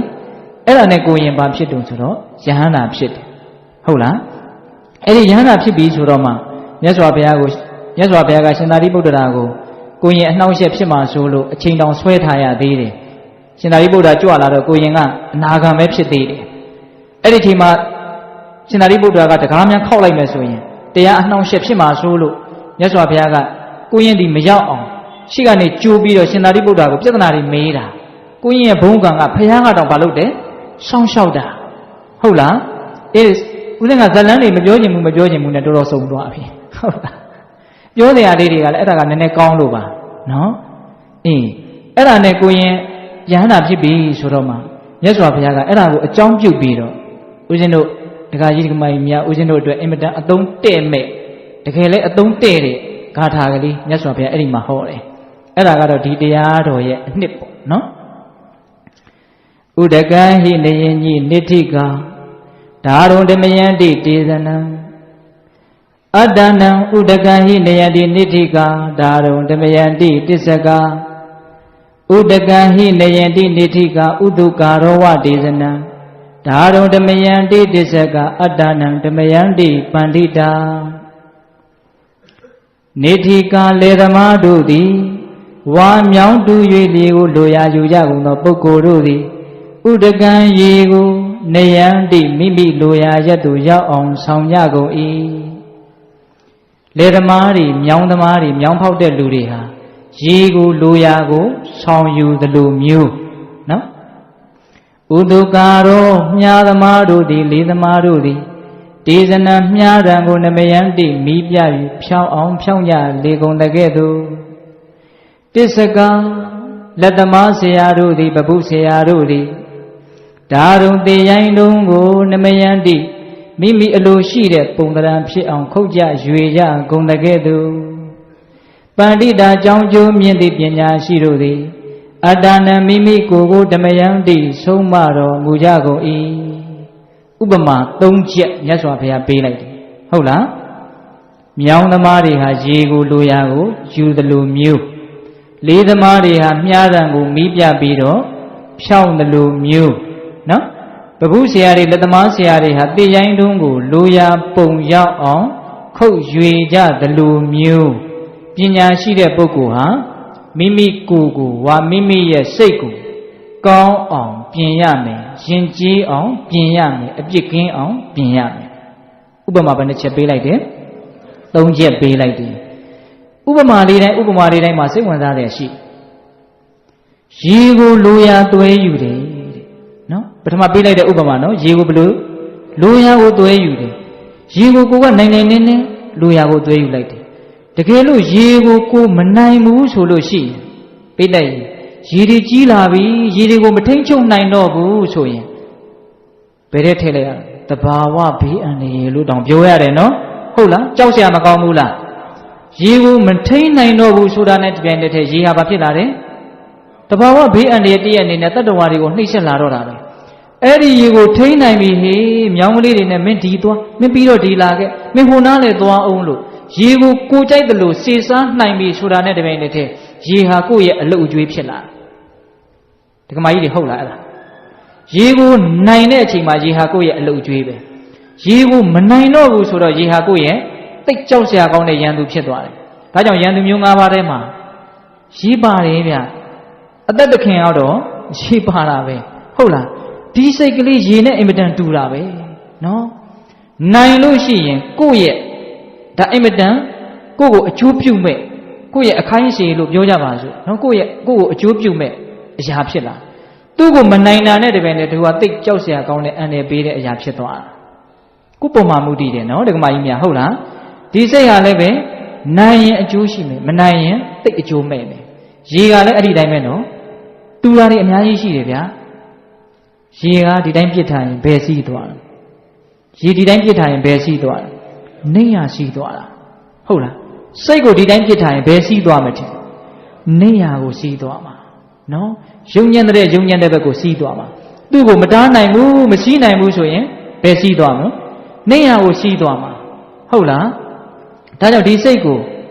ရေနဲ့တူတယ်ဆိုတာအင်မတန်ဟုတ်တာပဲနော်ထိနိုင်ရင်အကျိုးရှိတယ်မထိနိုင်ရင်ဒုက္ခရောက်နော်ပြစ်ထားရင်ရေဟာနေရစီးသွားတယ်လို့စိတ်ဟာလည်းပဲပြစ်ထားရင်တဖြည်းဖြည်းနဲ့ယုံညံ့တဲ့ဘက်ကိုရောက်သွားမယ်ဟ ဟုတ်လားဒါကြောင့်ဒီစိတ်ကို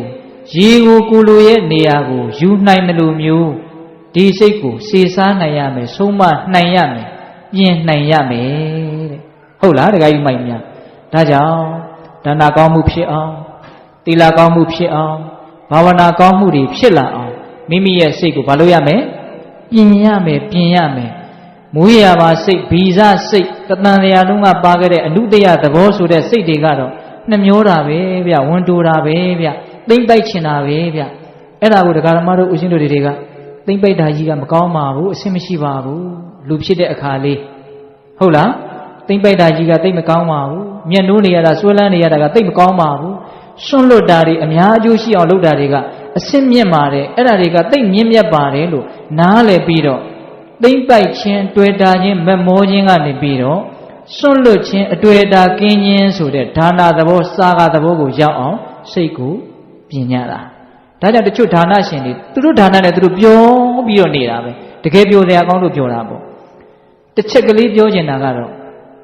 ပြီးရင်မလျော့ဘူးဆိုတာလေးကိုတော့ပြောချင်တယ်ဒါနအကြောင်းပြောရင်ကုန်နိုင်ပေါ်ရမရှိဘူးဒါပေမဲ့အလှခံဖြစ်နေတာဆိုတော့သိပ်ပြောလို့မကောင်းဘူးဟုတ်လားတခါကြီးမိုက်နေဟုတ်လားဒါပေမဲ့တခွင်းတော့ပြောလိုက်မယ်နော်ပြီးရင်မလျော့ဘူးဆိုတော့ပါတိုးလာမှာလို့ပြောတာဒါကိုလက်တွေ့စမ်းပြီးတော့တက်တည်ထူနိုင်တဲ့ပုံကိုယ်တွေဖြစ်အောင်ကြိုးစားပေါ့နော်တခါကြီးမိုက်မြန်ဟုတ်လားဥစဉ်ဘာပြောတာလဲသိမ့်ပိုက်တဲ့စိတ်တွေ့တာမြင်လို့တဲ့စိတ်နှမျိုးဝန်တိုတဲ့စိတ်တွေကနေစွန့်လွတ်တဲ့စိတ်အများကျိုးဆောင်ရွက်တဲ့စိတ်ဝေနိုင်မျှနိုင်တဲ့စိတ်မေတ္တာတွေကရုဏာတွေဖြစ်အောင်ပြင်ရမယ်ဒါပထမအဆင့်ကလေးပြောတာနော်ရေဟာပြစ်ထားရင်နေရစီမှာပဲနော်စိတ်ဟာဒီတိုင်းပဲမပြင်မဲနေရင်တော့ငါဟာပြီးတော့ငါသားသမီးဟာပြီးတော့ငါမြင်းဟာငါအတိုင်းဝိုင်းဟာငါကကိုမထွက်နိုင်တော့အဲ့လိုဖြစ်သွားရင်နေရစီးသွားပြီတေးကြတယ်အဲ့ဒါဘဝပြီးလို့နေကုန်းချုပ်လို့ကိုယ်တက်တန်းကလေးကိုပြန်လဲကြည့်လိုက်ရောဩငါတက်တလုံးငါဟာနဲ့နေခဲ့တာပါလားဆိုဘာမှမျက်နှိုးเสียကျင့်တတ်เสียမရှိဘဲနဲ့တော်တော်ကြီးကိုနောင်တတရားနဲ့ပူလောင်ရလိမ့်မယ်လို့ထင်တာပဲဦးဇင်းကတော့ပြီးတော့ဆက်ပြီးတော့ပြင်ပေါ့မဆောင်စည်းဘဲနဲ့ဗယံပရာနေရတဲ့စိတ်ဟာအဆင်မရှိဘူးဟုတ်လားမမြင့်မြတ်ဘူးဒါကြောင့်ကိုယ်နဲ့နှုတ်ကိုစောင့်စည်းပြီးတော့စိတ်ကိုချုပ်တီးပြီးတော့နေရတာဟာသိကောင်းတယ်လို့နားလည်ပြီးတော့တီလာဖြစ်အောင်မလုပ်သင့်ဘူးလားလုပ်သင့်တယ်နော်အကျဉ်းမြင့်လေးပြောတာနော်ဒီနောက်မိမိရောပုံဆားဆာနေရတာများဉာဏ်ပညာအင်မတန်တုံးတာပဲသိလိုက်တာဘာမှမသိလိုက်ရဘူးသိနိုင်ခွင့်ရှိပါလဲနဲ့အသိဉာဏ်တကားပေါက်ကြီးပိတ်ထားတဲ့အတွက်ကြောင့်မေ့လျော့နေတယ်ဆိုတာအသိဉာဏ်တကားပေါက်ကြီးကိုပိတ်ထားတာဘာမှမသိဘူးအဲ့ဒီလူဟာတိတ်တရေရိုးလေးဥပမာနဲ့ပြောမယ်နော်လူတယောက်မေ့နေတယ်ဆိုရင်ဘာသိလဲဘာမသိဘူးအဲ့လိုပဲဒကာဓမ္မတို့ဦးဇင်းတို့တွေသဘာဝတရားကိုမေ့နေတဲ့အချိန်မှာဘာအသိဉာဏ်မှမရှိဘူးဟုတ်ရဲ့လားအေးအဲ့လိုမေ့ရောနေရတာဟာယုံညံ့နေမလျော့နေရတာမြင့်မြတ်တယ်လို့နားလည်ပြီးတော့မေ့လျော့ခြင်းကနေမလျော့ခြင်းဖြစ်အောင်ပြင်ရမယ်ကိုယ်စိတ်ကိုသုံးချက်ပြောလိုက်တယ်နှမျိုးဝင်တိုးတဲ့သဘောကနေဒါနသဘောစာကသဘောဖြစ်အောင်ပြင်ရမယ်သီလမရှိတဲ့ဒုသီလသဘောကနေသီလရှိတဲ့သူသီလသဘောမျိုးဖြစ်အောင်ပြင်ရမယ်ဟုတ်လားမေ့လျော့တဲ့ပမာဒသဘောကနေမလျော့တဲ့အပမာဒသဘောမျိုးဖြစ်အောင်ပြင်ရမယ်တရားကဒါပဲဟောတရားရှိတာဗျဒကမာကြီးတို့ရဒါနရေသီလရေဘာဝနာရေဘယ်ကပြောဒီရောက်မှာပဲဒါကြီးရိုးလို့မနာကျင်ဘူးဆိုရင်လည်းမနာဖို့ပဲရှိတော့တယ်တရားကဒါပဲလေဒါကတွေးပြီးသွားရင်တရားကိုဟုတ်နိုင်မှာဦးမလားဒါနသီလဘာဝနာကနေတွေးပြီးသွားပြီဆိုရင်တရားဟုတ်နိုင်မှာမလားတရားမဟုတ်ရင်ဘာဖြစ်မလဲမတရားရိုးလေးတရားမဟုတ်ရင်မတရားအခုမတရားတွေတော်တော်ပေါ်နေတယ်လို့ထင်တယ်ဟုတ်လားထားပါတော့အဲ့တော့ရေဟာစိတ်နဲ့တူတယ်လို့ဒါတစ်ချက်ပြောခဲ့တယ်နော်နောက်တစ်ချက်မြားတံကလေးများကောက်နေတယ်ဆိုရင်ပြစ်မှတ်ကိုလုံးဝမမှန်စေဘလို့ချိန်ပြစ်လို့မှမမှန်ဘူးအကောက်ဆိုတဲ့သဘောဟာအဖြောက်မသွားဘူးပြီးတဲ့အကောက်ဟာအဖြောက်မသွားဘူးအကောက်တို့ရဲ့သဘောတည်ဝေချင်းဝိုက်ချင်းသဘောရှိတယ်ခမန်းရခက်တဲ့သဘောရှိတယ်ဘယ်နှကြမယ်လို့လုံးဝမသိနိုင်အကောက်တွေမှာတေးကြတဲ့သဘောရည်ရတဲ့သဘောမရှိဘူးအကောက်တွေမှာတေးကြတဲ့သဘောရည်ရတဲ့သဘောမရှိဘူးနော်သူဘယ်နှရောက်မယ်လို့မသိနိုင်ဘူးသူသွားညံသွားမှာပဲသူအကြောင်းတဲ့ရီအားလျော်ဆိုတာသွားမှာပဲဘာဖြစ်လို့လဲဆိုသူကအကောက်ကြီးပဲဟုတ်လား အဖြောင်းလို့ဒီတာနဲ့အဖြောင်းသွားတဲ့သဘောရှိတယ်အဖြောင်းလို့ဒီတာနဲ့သိကြတဲ့သဘောရည်ရတဲ့သဘောရှိတယ်ဒီဆိုဒီတန်းရောက်တယ်ဖို့ဆိုဖို့တန်းရောက်တယ်ဘာဖြစ်လို့တော့သူကအဖြောင်းကိုဟုတ်လားဒီစိတ်ဟာလည်းအဲ့ဒီတိုင်းပဲကောက်နေလို့ကတော့ကိုလိုချင်တာရကိုမရဘူးနော်ဒါကြောင့်တရားအထုတ်တယ်ဆိုရင်အတ္တထောစအမာယာဝီမကောက်ကြည့်ရဘူးမစင်းလဲရဘူးအဲ့ဒီအည်သွေးရှိကိုရှိရသစ္စာတရားဆိုတာအဖြောင်းအမှန်လေးဗျာဟုတ်လားဖြောင်းသောမှန်သောသစ္စာတရားကိုသိရင်ဖြောင်းသောမှန်သောစိတ်ဓာတ်နဲ့ရှာမှဖြောင်းသောမှန်သောသစ္စာတရားကိုသိဟုတ်ရဲ့လားဒါကြောင့်အကောက်တို့သည်လူရင်းပြစ်မှတ်ကိုဘယ်တော့မှမှန်ရိုးထုံးတာမရှိဘူးဒါကြောင့်ဖြောင်းဖို့အရေးမကြီးဘူးလားအရေးကြီးတယ်စိတ်ကောက်ကြီးနဲ့တော့ချမ်းသာကိုမရနိုင်ဘူးလို့ပြောတာမြားကောက်ကြီးနဲ့တော့ပြစ်မှတ်ကိုမတည်ပါဘူးဟုတ်လားအဲ့ဒီလိုပဲစိတ်ကောက်ကြီးနဲ့တော့ချမ်းသာဒုက္ခကိုမရနိုင်ဘူးစိတ်ဖြောင်းလို့ဖြစ်တာနဲ့မိမိရည်ရွယ်ထားတဲ့ပန်းတိုင်ကိုရောက်နိုင်တယ်ဒါကြောင့်ကောက်သောစိတ်ကိုဖြောင်းသောစိတ်ဖြစ်အောင်ပြင်ရမယ်ဘာတွေတုံးဆိုတော့လောဘကနေအလောဘဖြစ်ဖို့ဒေါသကနေမေတ္တာဖြစ်ဖို့မောဟကနေပညာဖြစ်ဖို့အဲ့ဒါဖြောင်းနေဆိုတာအဲ့ဒါပြောတာပါပဲနော်လောဘရှိလာရင်ကောက်จิตတာပဲလေနည်းနည်းရှိရင်နည်းနည်းကောက်တာပဲအများကြီးရှိရင်တော့အများကြီးကောက်လိုက်မယ်နည်းနည်းလေးရကျင်နေတယ်ဆိုတော့မတိမတာလေးဝိုက်သွားမှာဟုတ်လားနော်အဲ့ဒါဦးဇင်းတို့ပုထုဇဉ်တွေဘဝကပြောရတာလည်းတော်တော်အားငယ်ပါတယ်လောဘတွေကရှိနေတာဆိုတော့အကောက်တွေကလည်းအမြဲတမ်းရှိနေတာပဲဟင်တခါကြီးမိုင်းများဒါဒုတိယမြားတန်နဲ့ပြောတာနော်နောက်တတိယပါတော့တေရိုင်းတုံးများကိုလက်သမားဆရာတွေဗဟုဆရာတွေဟာသူတို့လိုချင်တဲ့ပုံဖြစ်အောင်ရှူးတွေဆောက်တွေဓာတ်တွေတုံးပြီးတော့လိုရပုံတွင်းပလိုက်တယ်ဟုတ်တာပေါ့နော်အဲ့ဒီတေရိုင်းတုံးကိုဗဟုထူလိုက်တယ်ဆိုရင်ဖျားဆိုလဲဖျားပဲနတ်ရုပ်ဆိုလဲနတ်ရုပ်ပဲဟောတိတ်ပြီးတော့တင့်တယ်တဲ့ကြည်ကောင်းတဲ့အမှုပညာရောက်တဲ့ပစ္စည်းဆိုရင်လည်းအဲ့လိုဖြစ်သွားတယ်အဲ့ဒါဥစဉ်ကစဉ်းစားကြည့်တယ်ဒီတေရိုင်းတုံးကြီးကနေဒီကြည်ကောင်းတဲ့အယုတ်တယုတ်ဖြစ်သွားတယ်အမှုပညာရောက်တဲ့ပစ္စည်းတစ်ခုဖြစ်သွားတယ်ဘာပြုလို့အဲ့ဒါလိုဖြစ်သွားတယ်လဲဆိုတော့မလိုအပ်တဲ့အရာတွေကိုဖယ်ပစ်လိုက်လို့ဟုတ်လားဘာကိုဖယ်ပစ်လိုက်တယ်မလိုအပ်တဲ့အရာကိုဖယ်ပစ်လိုက်တယ်မျက်နှာပုံဖော်တော့မယ်ဆိုဒီနာခွက်နေတယ်ဆိုအဲ့ဒါကိုမလိုဘူးလေဖယ်ပစ်လိုက်ပေါ့ဟုတ်လားမလိုတာကိုဖယ်ပစ်လိုက်ရင်ကိုလိုချင်တာလေးကြမ်းနေတာခုဒကာဓမ္မတို့ဦးဇင်းတို့တွေလိုချင်တာကိုမရသေးဘူးဆိုတာကမလိုအပ်တဲ့အရာတွေကိုအပြည့်ထည့်ထားလို့လိုချင်တာကမရသေးတာကိုကလိုချင်တာကိုရချင်တယ်လေပြောပါသေးရဲ့မလိုချင်တာတွေကိုလည်းမပြစ်နိုင်သေးဘူးဗျာမလိုအပ်တာတွေကိုလည်းမပြစ်နိုင်သေးဘူးအဲ့ဒီအပိုကိစ္စတွေကဘဝနဲ့အပြည့်ထည့်ထားတာဆိုတော့ကိုလိုချင်တဲ့အရာလေးတွေကသူတို့နေရနေရတော့မရှိသလိုဖြစ်နေတယ်သဘောပေါက်လားမသိဘူးဒကမာကြီးများအေးဒါကြောင့်မလိုအပ်တဲ့အရာအပူအရာတွေကိုဖယ်ပြစ်နိုင်ရင်ဖယ်ပြစ်နိုင်တယ်လို့ကိုယ့်ရဲ့ဘဝဟာချမ်းသာတာလေးကြီးကြံ့မယ်